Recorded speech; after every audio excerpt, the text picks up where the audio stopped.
what surprised me is that we were now seeing a different face and a different voice.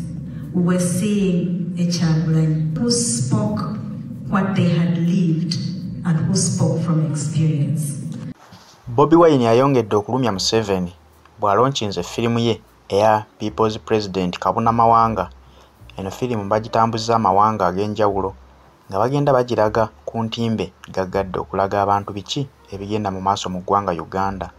Kino kyennyamizza nnyo mwami Museveni nga yeebuuza nti eno firimu ani yawa abaana bano amagezi okugizannya bagitambuza amawanga gonna, kubanga egezezzaako okumwanika eraga ebikolwa ebituufu ebiri ewaka mu ggwanga lyattu Uganda. N'omuntu eyali eyo nga yeesimisa Uganda nga tamanyi Uganda bye tuyitamu, olwaleero kimuwadde ekifaananyi ekituufu ekiri mu ggwanga lyattu erya Uganda. Eno ekuŋŋaanya abantu abazungu abayitirivu obungi ne bajja beerabireko ddala, kubanga bettanira nnyo amawanga ga Afirika naddala erya Uganda, kubanga kituufu Uganda Pearl of Africa. Uganda erimu ebintu eby'enjawulo ebisika abalambuzi okujja okulaba, ate ebitali mu mawanga ga Afirika agalala. Kyova olaba nti baagala nnyo nnyo Uganda, naye bwe balaba nga eggwanga Uganda lirimu ebikolobero ebifaananako bwe biti ate nga bikolebwa pulezidenti akulembera eggwanga eryo lyennyini nnyini, kiba kiraga ekifaananyi ekirala. Mu kiro ekikeeseza olwaleero atongoza firimu eno mu New York City, era ebaddewo namungi w'omuntu abazze okugiraba. Bwe batyo ne beerolera ne bamanya ddala ddala omusajja Bobi Wine musajja nnyo okulaba ebintu bye yayitamu mu kampeyini ez'akalulu akawedde 2021. Ne bagamba ddala ddala bwe tewali wa mutima ezo kampeyini wali tosobola kuziyitamu n'omalako nazo. Era batendereza Bobi Wine okubeera omusajja omuzira, batendereza Bobi Wine okubeera omulwanirizi w'eddembe.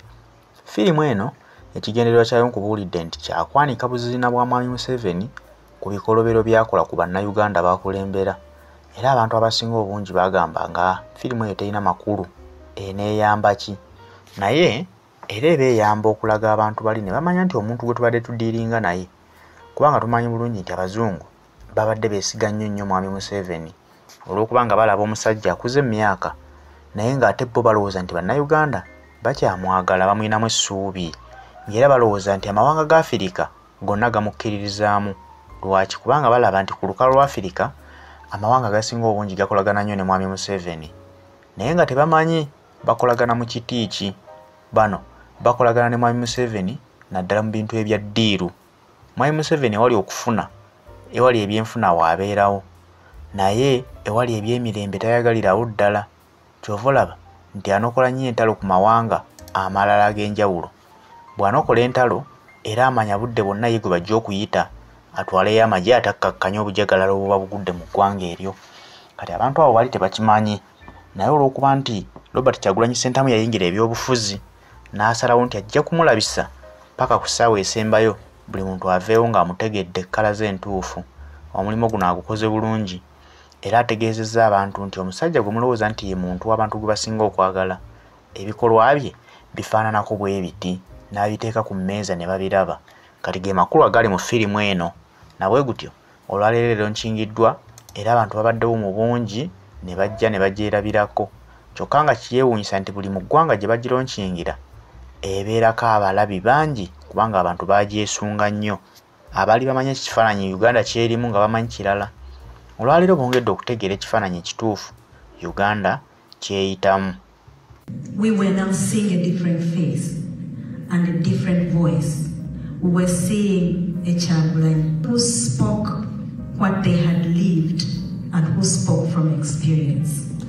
And he was young and he spoke the language of the young, which is more than half the number of the population of Uganda.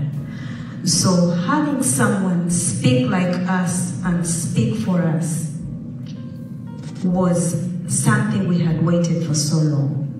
So the numbers were available and we are blessed to have that voice. We hope that even the older people will see it. Of course, we know they have seen it, but we hope that the ones who sit in those chairs will just realize that it's time up for them and they'll leave it for the young people to take it on. Christopher and Moses, I'm sure one of the challenges filmmakers is that you're going to have in your mind is how do we make the story universal such that audiences around the world, and certainly in the United States, will connect with it. And I think a lot of people will connect with it as a love story. In one sense, a love story between a man and his country, but of course, a love story between Bobi and Barbie, which is deeply touching. Yeah, I think that's really true. I mean, the other thing we had at our disposal was the music, which made a massive difference. And we tried to use the music as much as possible to tell the story, to make it really relevant. And again, I mean, we've got the children here as well. They need to stand up.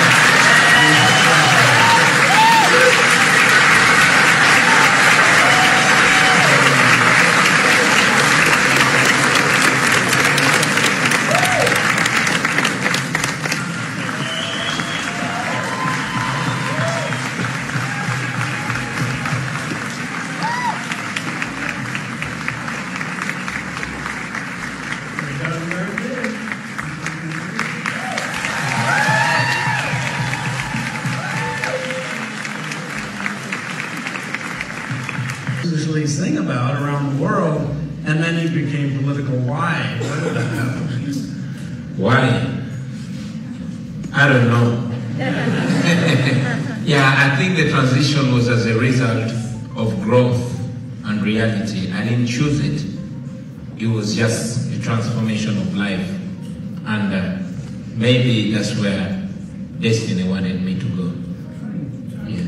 Barbie, what did you think when Bobi wanted to become an overtly political figure? Because, of course, in doing that, he's risking his life. Just like I said in the movie, Bobi is very unpredictable. You can't know what he will be tomorrow. So I never get to think about anything when Bobi chooses to do anything. It's never about me. It's always about the people. And I am among the people. So, yes, we the people want Bobi went to do what he has to do for us.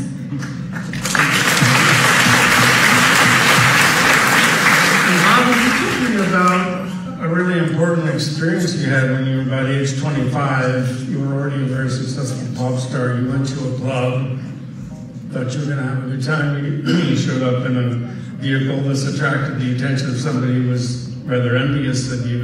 And that was sort of a turning point for you. Well, like I said, it was growth. Initially, I was an artist, a pop star, a young ghetto guy that just made it and celebrating life. I had done my part. I was feeling like, you know, I had done my part. However, most of my friends, most of my relatives would never be able to live the way I was living. And until that fateful day when I was beaten up in a nightclub and realized that I was not as safe as I thought I was, I decided that I would use my music to communicate and stand for those that are less privileged. And, you know, the rest is history. That's how I found out. Thousands, hundreds of thousands, millions that you saw there, the unknown, the unnamed men and women, many of them, I saw many people in that film that are not alive today. Many of them are in their graves. Many of them are missing. They disappeared, never to be seen again. Many of them are in exile. I actually saw some of them present here today. They ran away from home. Yep. Very, very, very many of them are in prison up to today, and their biggest crime is supporting me. Yep. So to see that I'm here, it's a big privilege. I would like to say they are the real heroes, and we continue to represent them at every platform, everywhere we go in the world. Now,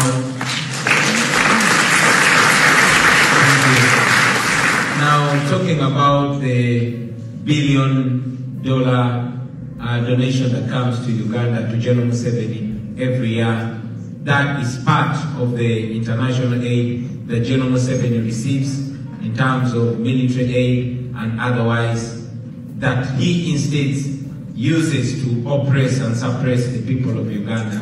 It's very important for us, for the US citizens, to watch this, for the international community, the EU citizens, to watch this so that they can see the suffering that the people of Uganda are facing, and so that they can know that they are actually paying for it.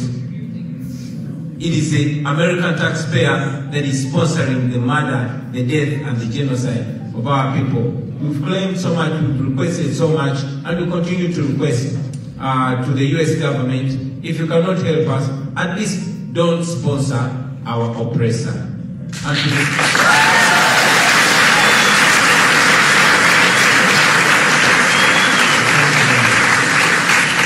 And also to the US citizens of the world, we request you, at least you're powerful enough to hold your leaders accountable. Please ask them to realign their priorities. We absolutely appreciate the collaboration that we have, but let that collaboration be in terms of democracy, respect for human rights, and respect for the rule of law.